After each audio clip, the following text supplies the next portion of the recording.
Trojan family, what's up, man? USCJ here. It's the top of the morning, man. It's the top of the morning. Listen, I want to get right into this.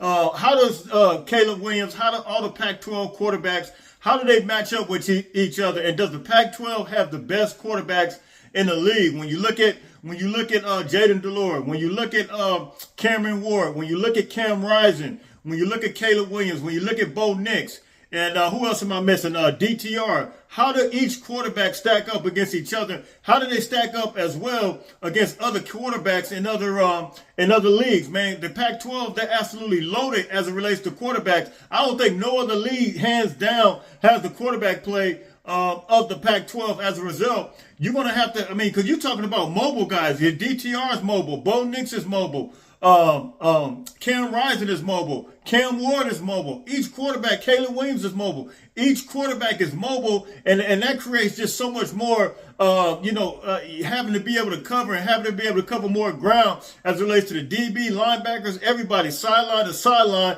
And as a result, man, you're going to have higher numbers probably. But we've been seeing it, like I said before, in Alabama, Tennessee, we've seen those guys scoring crazy numbers, but coincidentally, they got two mobile quarterbacks, Bryce Young and Hendon Hooker. But look, here's the real issue I got.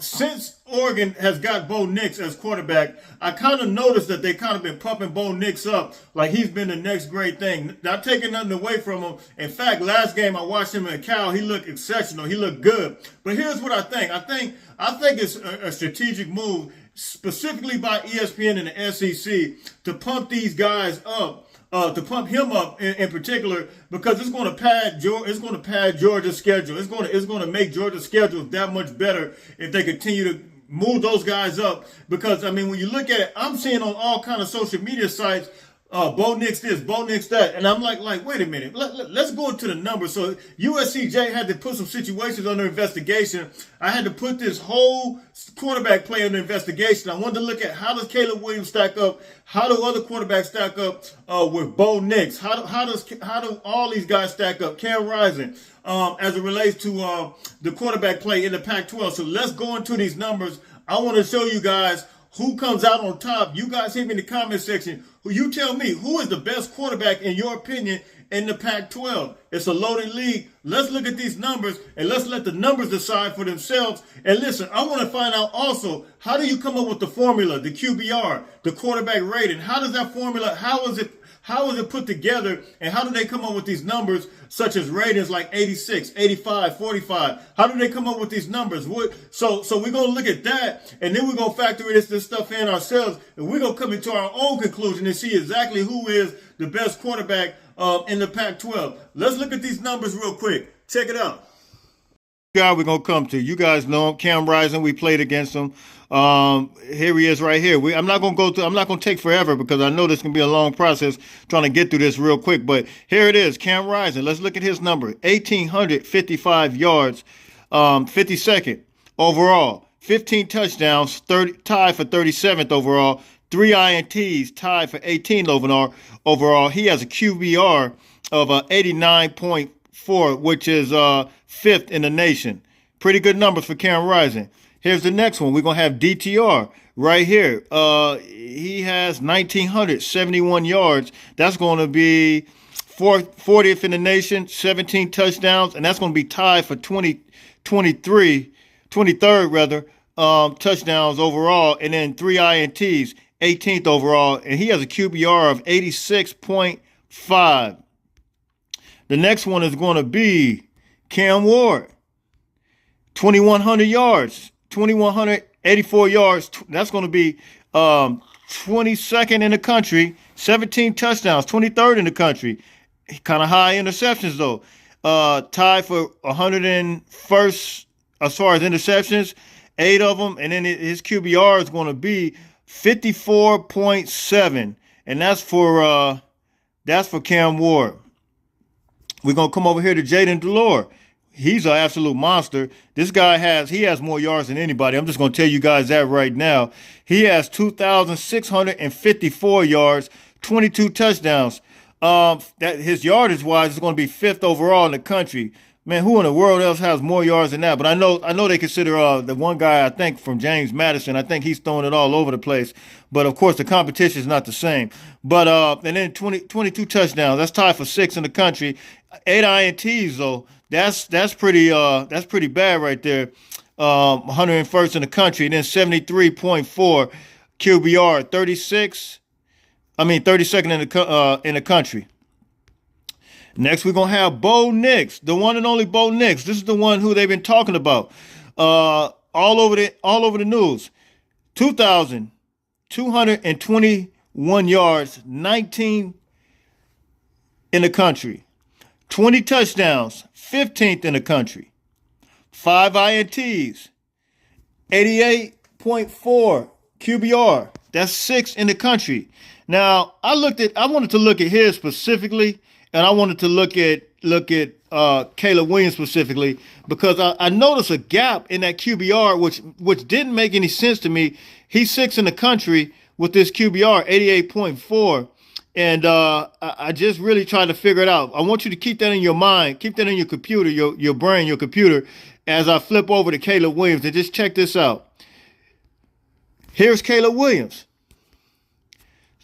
He has, let me flip back real quick. I want you to look at those yards. 2,200 yards, 2,221 yards, and let's flip to Caleb. 2,382 yards, 11th in the country, 24 TDs.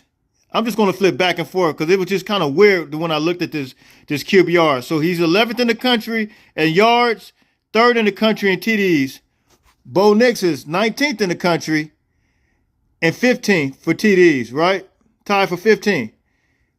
Caleb Williams is 3rd in the country and 11th. 1 INT.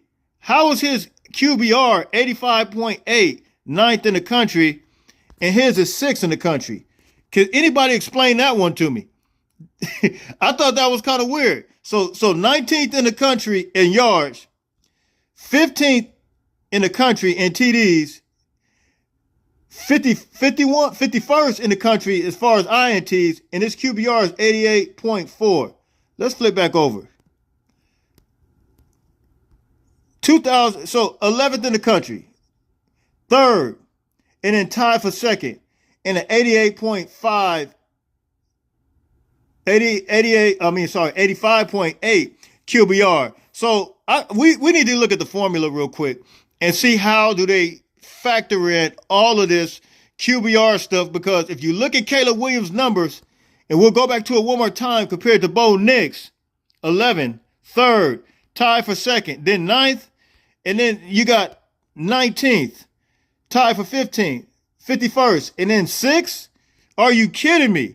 So let's go and look at the formula, how they put this stuff together, and you guys hit me and let me know what you guys think about this. Also, before I go into that, let me go to after week 9, Power 5 highest grade quarterbacks. By the way, PFF, Pro Football Focus, is going to tell the truth. But after the week 9, let me give our quarterback a shout out. The highest grade quarterbacks in their rating is this: Caleb Williams, 92.5. Drake May, North Carolina, 91.6. Hendon Hooker, 90 from Tennessee, 90.2. So if PFF is rating this stuff right, how in the world are they coming up with their formula? See, USCJ is putting this thing under investigation. This is the highest grade after week 9. Caleb Williams has been having awesome numbers all year. You see, he's leading Bo Nix in pretty much every area except the QBR. So if he's leading them in every area yardage, if he's leading them in TDs, if he's leading them in INTs, how in the world are they factoring in that type of QBR? But we had to come over here and put it under investigation. We had to look at Pro Football Focus, and you see who they have as far as the right kind of QBR. Now, let's go look at the formula. Here's the formulas right here, and I'm going to read this to you. And it says it right here. This is the way they come up with it. They said there are two formulas currently in use. One used by the National Football League, NFL, and Canadian League, CFL, and the other used in the NCAA. Passer rated is calculated using a player's passing attempts, completion yards, touchdowns, interceptions. Passer rated in the NFL is on a scale from 0 to 158.3. Passing efficiency, college football is on a scale from negative 731.6 to 1261.6. So that's the formula right there. They include all those things: the touchdowns, the interceptions, and the completions, and of course the yards. So if they're including all this stuff right here, pass efficiency and all these things, how in the world, if Caleb Williams is tied for second, if he's and if you're looking at the TDs and if you're looking at the yardage, you're looking at all these different things, how are they factoring in that type of passer rating? 86.5, I believe, and you look at Bo Nix's 88. Because you look at, I mean, his stuff is way down compared to even the yardage. I think what is Caleb? Is he over like 100 and some yards more than him? And it's nothing against Bo Nix, but I'm just trying to understand how they factoring in some of this stuff. You guys hit me in the comment section. Let me know exactly what you think as it relates to that. And you see Pro Football Focus has him at a 92.5. Yeah, it's for the week. He had an outstanding week throwing for 400. Caleb Williams throwing for 411 yards, most ever. So listen, tell me what you guys think about that, man. That's the information right there. You guys decide. You guys hit me in the comment section. Who's the best quarterback right now in your mind in the Pac-12? In the Pac-12, you already know who I think it is. It's Caleb Williams, hands down. I'm not going against Caleb, man. Caleb is the man with the master plan right now. And listen, man. We said earlier throughout the year, you guys remember Caleb, he was kind of holding onto the ball, but man, listen, he has tightened everything up. And last game, we absolutely seen it, man. He is getting the ball out quick. And let me say this. I know a lot of people were down on Brandon Rice. I went back and looked at the game, and I'm telling you right now, Brendan Rice, I keep saying Brandon Rice, I went back and looked at the game. I seen an excellent dynamic throw by Caleb rolling out the pocket, and he threw that ball to Brendan Rice. And let me tell you something, man. The guy went up and got the ball, came down with it, and tiptoed in the end zone. And I'm telling you, man, he recovered from the drop ball that he had, man. So listen, man, listen. We got excellent receivers that stepped up. We got an excellent quarterback. And listen, PFF recognized him as the best quarterback this past weekend, man. He had his best game. And listen, man,